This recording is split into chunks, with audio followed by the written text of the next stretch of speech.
Her new series is called Scarpetta. It's streaming now on Prime Video. Everybody say hello to Jamie Lee Curtis.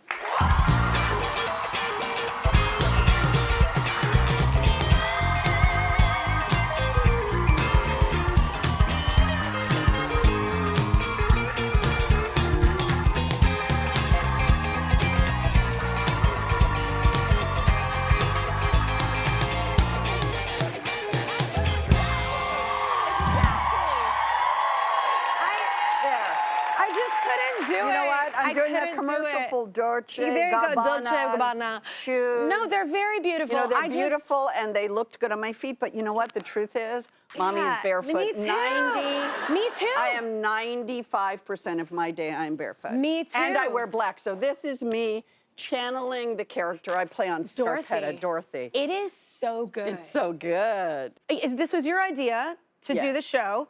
I could not believe the rights had not been stolen at this point. I woke up at 60 and realized I needed to do some things before I went. You know what I mean? Like I really realized that I had had a lot of ideas, and one of them was I'd been a fan of Patricia Cornwell's books for a long time, and I know her, I've met her, and I called her up one day and I said, "What's up with Scarpetta?" And she said nothing, that no one had the rights currently, that people had tried to develop it for a long time for people in movies and television, and they hadn't done so. And I was like, oh, they're available? And I called Jason Blum, who's my partner at Blumhouse, and I said, I'd like to buy the rights to her books and turn it into a TV series. And lo and behold. And cast the most amazing people ever. It's such an amazing cast. And you know, I barely knew Nicole. And Nicole Kidman wanted to play Scarpetta. Yeah. And so. And Ariana DeVos, Simon Baker, like there's so many.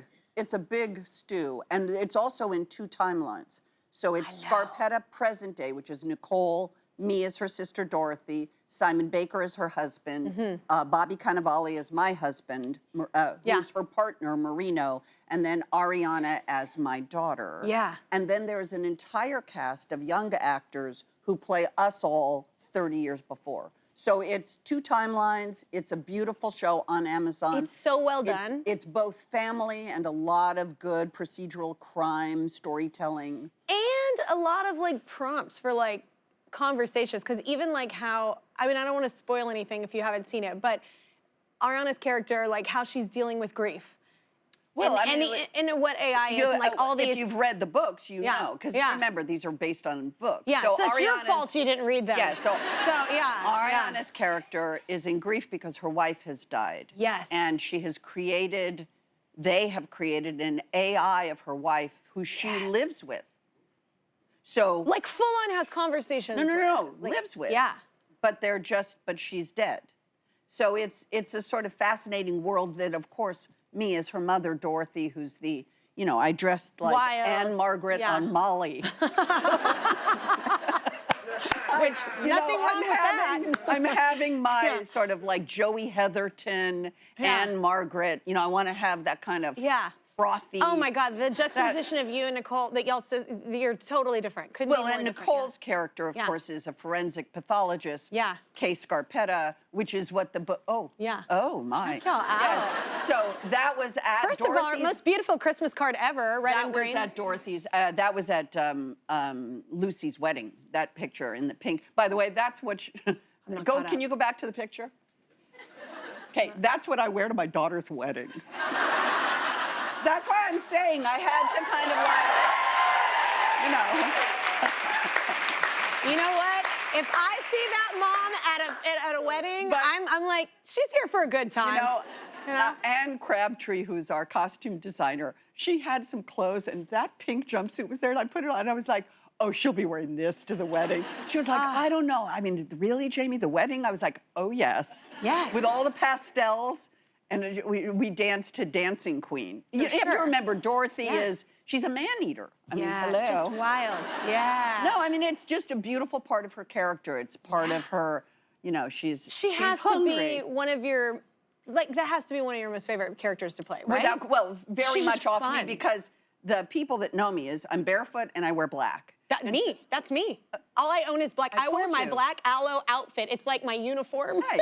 But I mean, it's really, so for me, even doing television shows, one of the issues always is like, what am I going to wear? Because what am I presenting? Because if I'm presenting me, I'm wearing black and I'm barefoot. But you know, you're on TV. You have to walk out often, and you know, people have to look at you and wave and all that. And you're representing a certain thing. And so Freaky Friday had nothing but like bright pinks and oranges. Yeah. And now it's all leopard prints and like, you know. Man-eater, we got it. Man-eater. And then the next job will be that. And so I have to kind of come up with like a version of me and a version of her and tell stories as me, but really I'm here to represent the character. So I don't know. Sounds like I need a psychiatrist. It sounds, no, it just sounds like you're fun as hell. Wait, what artists, because you love music, I know you love music. Dude. So what artists have you always connected with?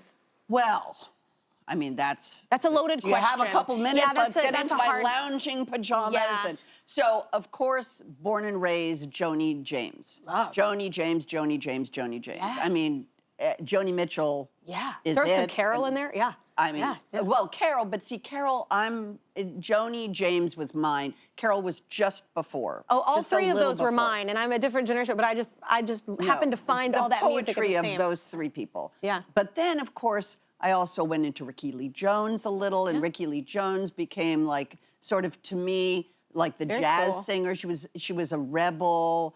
I liked Suzi Quatro. Yeah. But Sinead, of course. Yeah. Then, as I became a woman, I really understood from her point of view. She was an extraordinary artist. Yeah. And I met her once. So, it's a true story. I met Sinead O'Connor. Don't ask. I was in Ireland making The Tailor of Panama. I went to an Eminem concert at a festival. And we went to a house where we were all, this group of people were going to get in a van and then drive to the festival. Yeah. And Sinead O'Connor was there, and the person was giving us a tour of their house, and they had built a rectory on their property that was in construction. It was like an empty, it was going to be like a church. And she walked in, and it was just me and her, and then he left the room, and then she climbed up a ladder to this loft area and started singing a cappella. And I'm telling you, if there's ever been a moment where I felt the presence of God, it was hearing Sinead O'Connor singing a cappella in this empty sort of... She knew where to stand for those acoustics, too. She sure knew what... And then I took a photograph of... Oh, okay, so here's what's crazy. I'm a photographer. I like to take pictures. Yeah. This is a photograph I took. That's Marianne Faithfull and Sinead. But the reason I never printed this picture is because Marianne's eyes are closed. And then when Sinead died, I remember I was like, wait, I have a picture of her. And I went back through my negatives, and I found that picture. And although Marianne's eyes are closed, Sinead is looking straight at me. And she always spoke to me as a singer, like you. You know, she goes right to the heart of the matter, and she's an extraordinary artist. We could speak about music forever, but I won't make you do that. Speaking of special moments, though, I do want to talk about this. I heard you did something cool with your Oscar. Well, hey now. Wait, I said cool. No, that is cool. It is cool. It's lovely. Well, first of all, just the idea that it lives in my house is weird. Yeah. It's just weird. You walk by it and you're like, wait, what? It's an Oscar. So, but I also, because I call it the season of shiny things. Like right now, people in show business are in the season of shiny things. So all these, you know, it's a big business now. Yeah. And I wanted to sort of demystify it and just turn it into this sort of miracle that happened. This whole movie was a miracle. Yeah. Everything Everywhere All at Once was a miracle. Yeah. And I just wanted to honor that. So first of all, it has a googly eye. Yeah.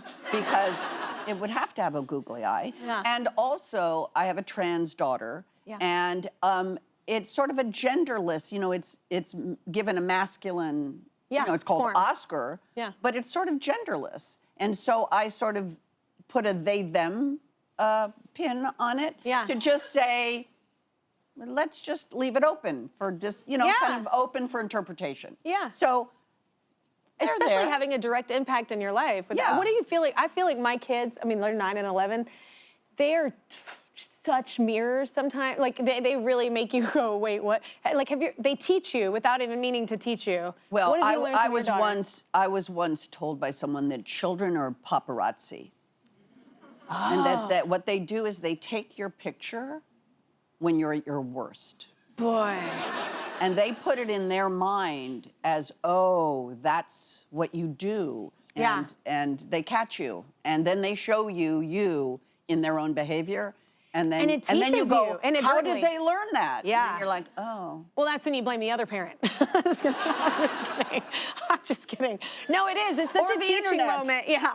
That wasn't me. The internet. It was the internet. That wasn't me. That was AI. It was the internet. All right, we need another break. We're gonna get some of. Happening? We gotta pay bills. Whenever we have guests who have had careers as iconic as Jamie Lee's, we like to go behind the scenes to some of their projects and some of our favorites as well. So that's what's happening now. This is Scenes and Stories. Scenes and Stories. Go ahead, Jess. Go ahead, Jess. Okay, we're gonna show a scene from one of Jamie Lee's movies, and she's gonna tell us whatever story comes to mind from the scene or movie. No, the first one is Trading Places. So I had done a bunch of different horror movies, and I had made the decision not to do anymore, which was the only thing I've ever said in my professional life where I said, you know what?